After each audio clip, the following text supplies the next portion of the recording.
Step 1, make a cone out of oak tag, cover it with tin foil, make a crumpled up ball of newspaper, cover that with tin foil, tape it all together with long flat pieces of tape. Do not use loops of tape. You make a little kind of a snake or coil out of tin foil and tape it around for the bottom of the scoop of ice cream. You cover the entire thing with plaster craft. As you can see, the person who started this did a good job because they smoothed it while it was still wet. But this area, they did a poor job and did not smooth it when it was still wet, so the holes are still visible. Okay, in this case, it's a double-decker ice cream cone. So you just use flat pieces of tape to add the second scoop and then another ring of tin foil for the bulge. And the next step is you take a mixture of joint compound, latex or acrylic paint, and a little bit of wood glue, and you mix it together to make what almost feels like cake icing or frosting. I didn't measure, but I would say maybe about 3/4 of the way with the joint compound, and then cover the entire thing with latex primer, and then a little bit of a few squirts of wood glue. You stir it up, and if it looks too thick, which this does, you add in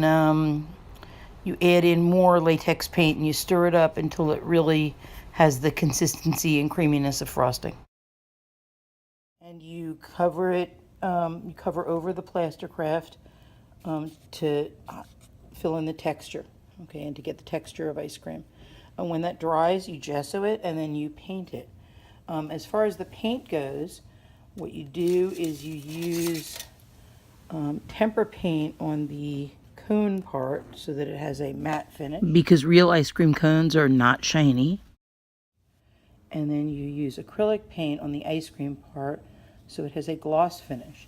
After the acrylic paint has dried, you coat the whole thing with Mod Podge so that it's even more glossy. And then your next step is to, while the Mod Podge is still wet, take the twisties wires, those little, they almost look like old telephone wires, they're very colorful.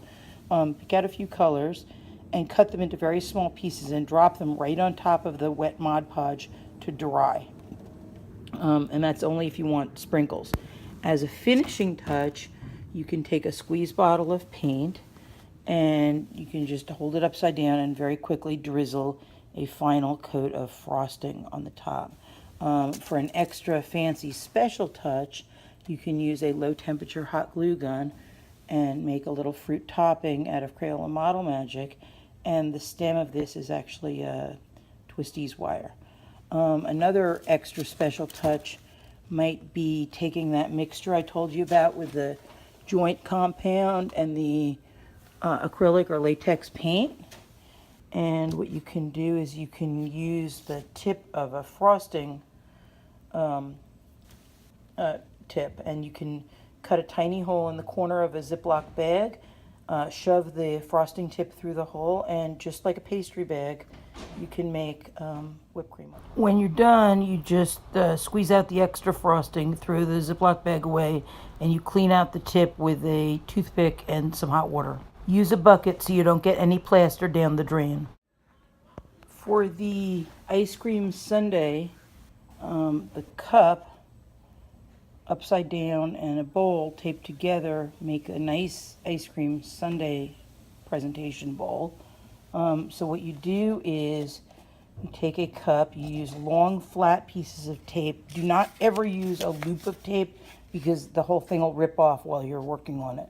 And you're going to adhere the flat pieces of tape very carefully to the bowl, and then you cover the entire thing in tin foil prior to using the plaster craft to cover it, and then you follow all the same steps that you would in the previous lesson.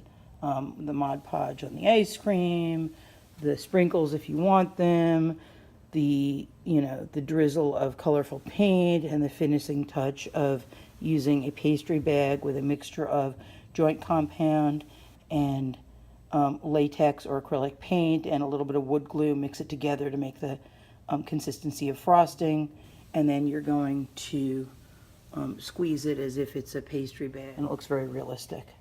And again, fruit toppings can be made out of Crayola Model Magic. We use low temperature hot glue guns to attach them, and that's after everything's dry, of course. And while it's still wet, you cut little pieces of Twisties wire, and they make wonderfully realistic sprinkles, which we did on all our ice cream. We followed the same procedure basically when we made the donuts, with the newspaper and then the tin foil and then the plaster wrap and then the mixture of that cream to get a nice smooth surface, and painting them the same way.